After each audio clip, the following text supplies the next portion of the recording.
Thank you for tuning in. This is Nami, and this recording is for the week ahead of June 30th up to like July 6th. But this week is a culmination week for the main event of July, which is Uranus ingressing into Gemini on July 7th. So it is the July 7th is the next Monday following this week, but energy is shifting and energy is culminating, and we feel the shift in the air.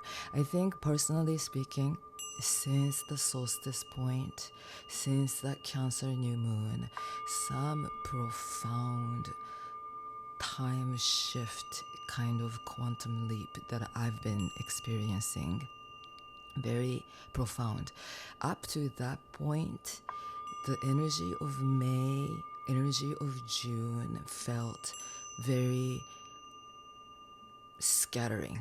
It's very scattering, it's all over the place, and I think especially in June at the Jupiter hanging around at the very end degrees of Gemini, and that right, Jupiter doesn't like to be in Gemini, and it can bring up a lot of confusions and overwhelm of information.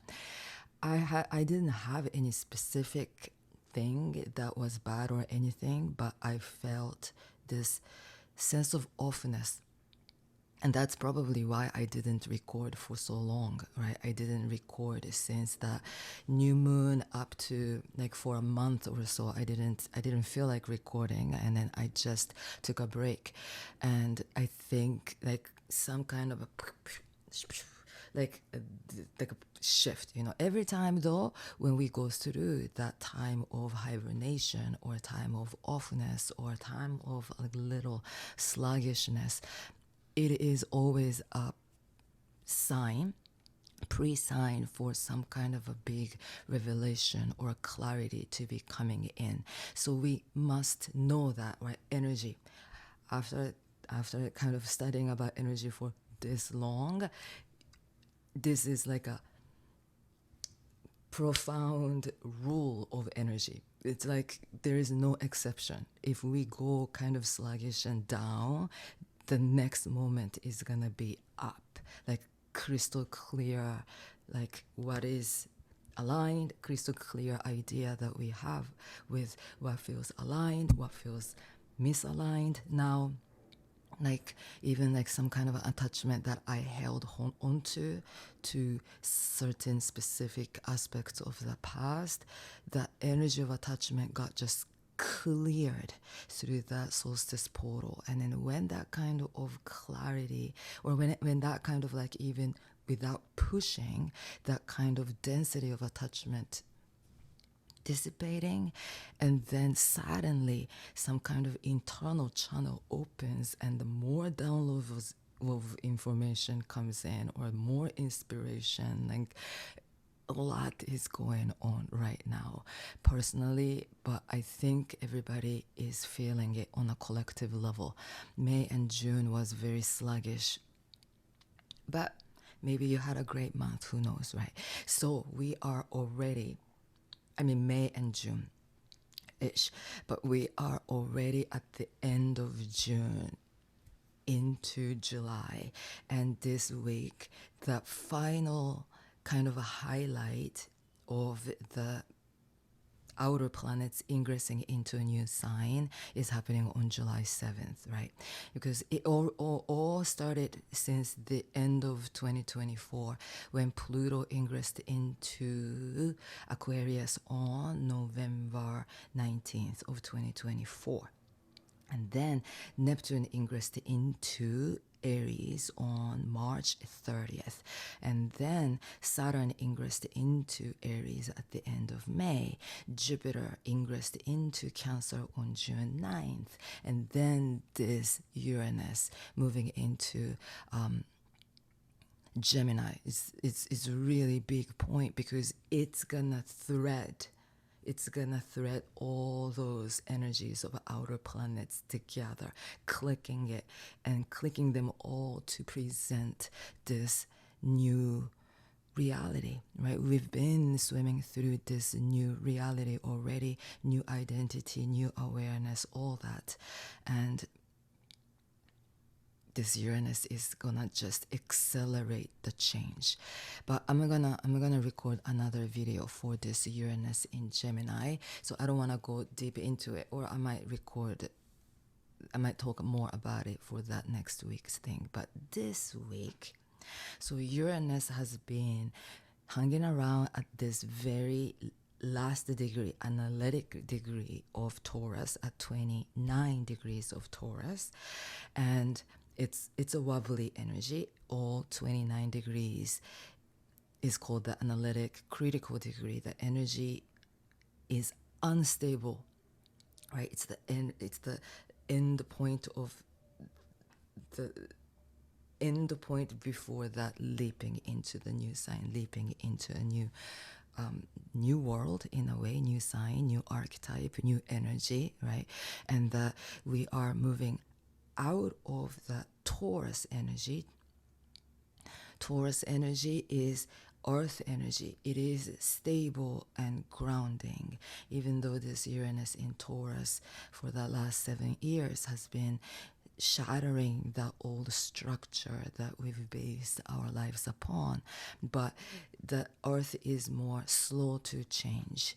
But when Uranus moves into Gemini, Gemini is swiftness, swift information, change, revelations, and new, quick AI, technological innovation, evolution, revolution, all that, right?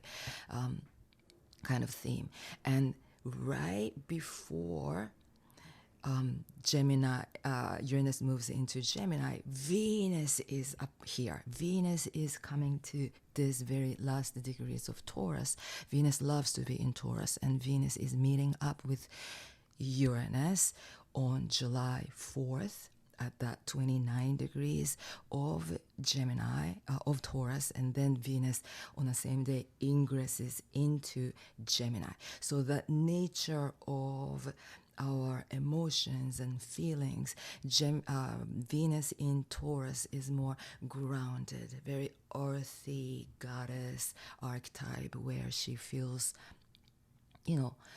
she may seek, like, it's not safety but groundedness, and being in her own garden, on her own throne, where she feels comfortable and chill, like that kind of energy. But it's very creative.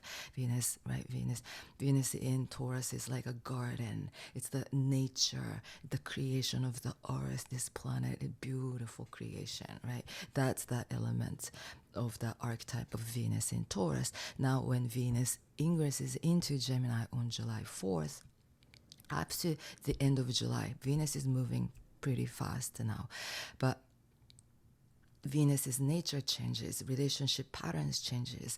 In Gemini, Venus loves to be more social, more like outgoing and communication, talkative, right? That communication sector between people becomes more essential. Much more playful energy can be coming into our own energy field. And then on the same day, on July 4th, Neptune is ingressing into, Neptune is stationing to go retrograde. Neptune came direct on December 7th, right around the time that Mars went retrograde at the end of 2024. Neptune came out of retrograde and it went direct. I think that's one reason why this Mars retrograde of the December and January was especially really hard, kind of like illusionary, delusionary. It's like a lot of confusion came out, like who am I, what am I doing, right? Like LA fire, and then a lot of loss, and Neptune can be related to that kind of loss and endings and old, right, chapter closure, all those kind of things. Now since then Neptune was direct, but now it is stationing to go retrograde. This is the first retrograde since Neptune ingressed into Aries, and within this retrograde, Neptune is gonna dip back into Pisces. That's a big deal. Now, so Neptune is stationary, and with that energy, right, stationary planets holds extra power, because it's like moving back and forth in a way, like a it's not palindrome, yeah, too, I guess, right? It's just like a swinging thing, and then when it's trying to change the direction, there is a momentum of this stationary motion. It's not unmoving, and then when planets are not moving, it's a illusionary thing from the Earth perspective, because planets are always moving into one direction, but because of its perceptional, like relationship wise, it looks like Neptune is going backward. But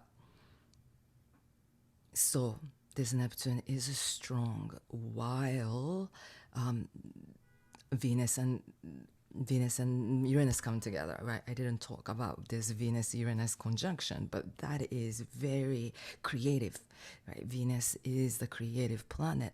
And then with Uranus adds some eccentric, electric, innovative, like mind-blowing ideas and perceptions, and new kind of sense of joy and pleasure can spark at the 29 degrees right before Uranus is about to move it into Gemini. This is a huge energy of like change. It can be a change of value, change of your self-worth, change of your emotional nature, all that, right?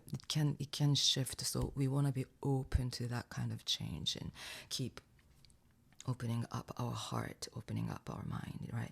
So after that, July 4th is a big deal. On top of that, it's a holiday in America, right? Independence Day.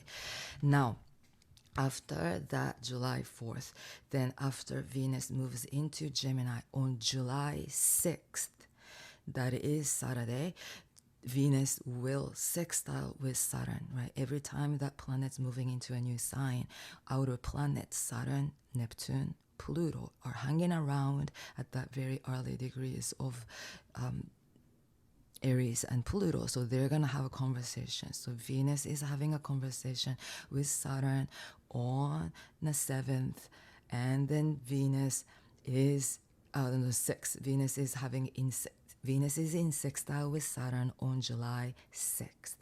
And on July 7th, Venus is going to be in sextile with Neptune.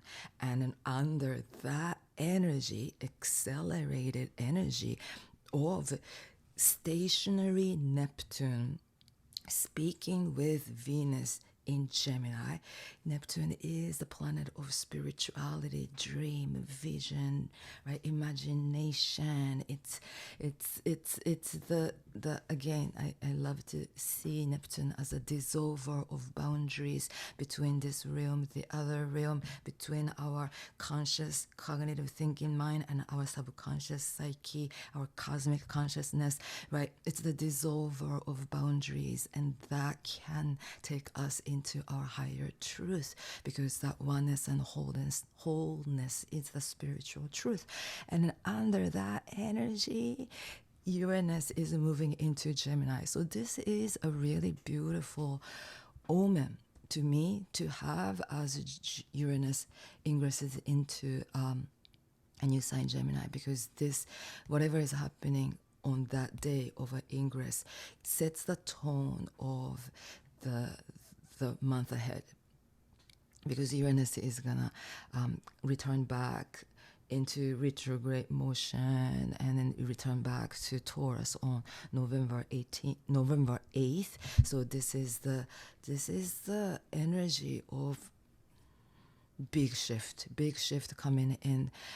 Venus and Neptune together can be very creative and artistic, and it is a time to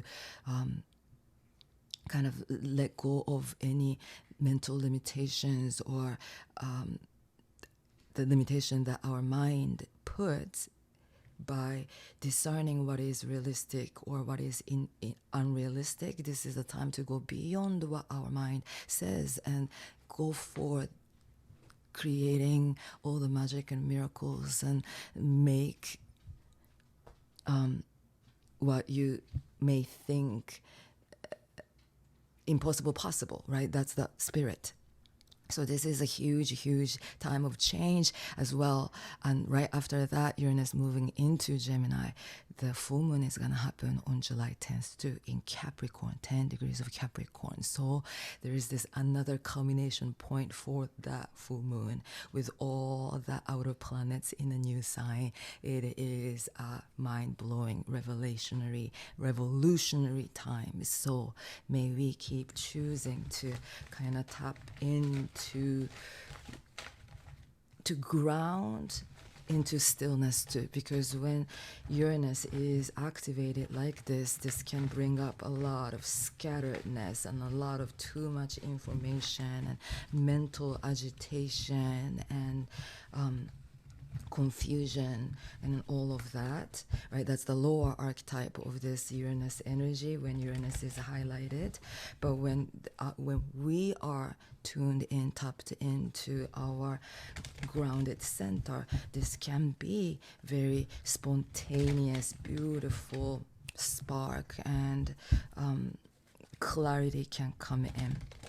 So let's keep focusing on that kind of energy as we move through unstable times. Energy shifting, planets moving signs, planets going retrograde. There are going to be a lot of retrograde happening in July, a lot of reflective times, but it can be a really good nourishing time, kind of planting seed time to go inward to, right, find that inner clarity time. So let's see what card comes up for the week ahead. The Empress. Yes, beautiful card of Empress. This is the energy of this Uranus, Venus in conjunction at this pivotal, turning, critical degree to last degrees of 29 degrees of Taurus is the archetype of Empress. Empress, the giver of life. Empress, the keeper of the beauty, the cycles and rhythms of life. She gives life, right? We all came down here to give life, create, right? Innovate. Just keep. It doesn't have to be things. It can be idea. It can be whatever. But Empress coming up also, of course, invites us to stay grounded, but stay grounded in your new vision, new dreams. 3, right? Empress is ruled by number 3. 3 is the number of expansion ruled by Jupiter.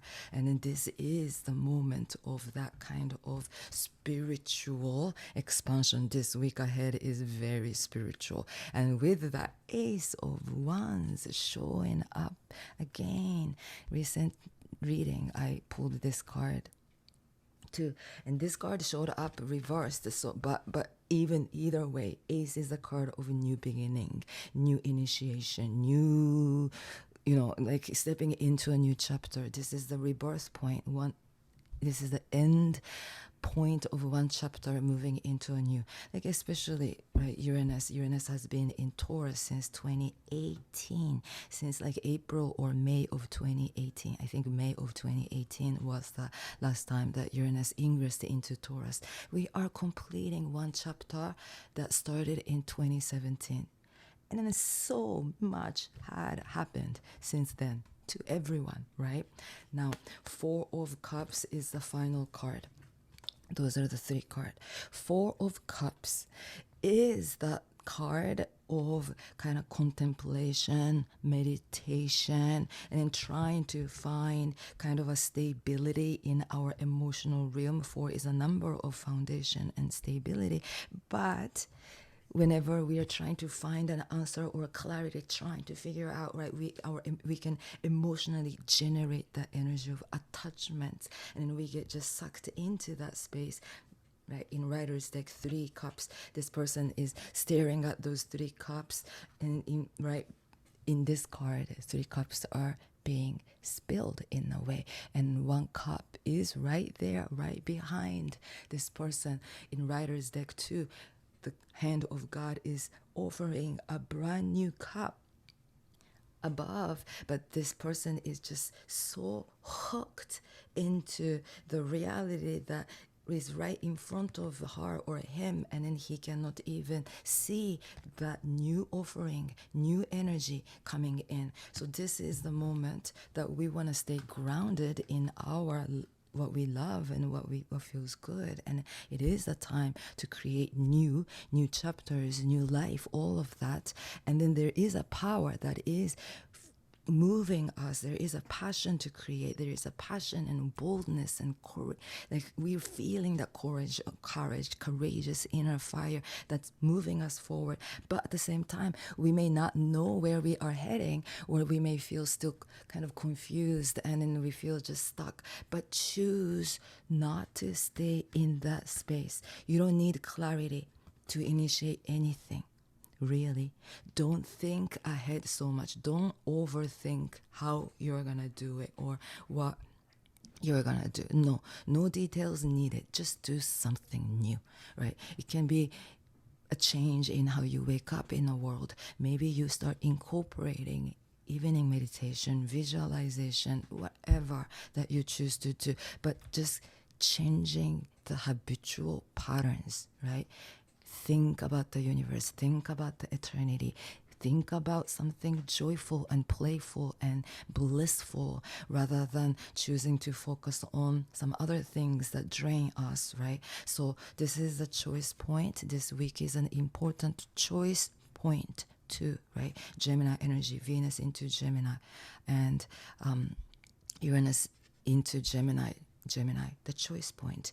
And then you pick the energy that feels divine and true to your spirit. And the more that you do that, you stay grounded in your power, so that we cannot get, we nothing outside of us can take our power away. That's the place we want to keep sitting. Yes. Thank you so much for listening. Peace.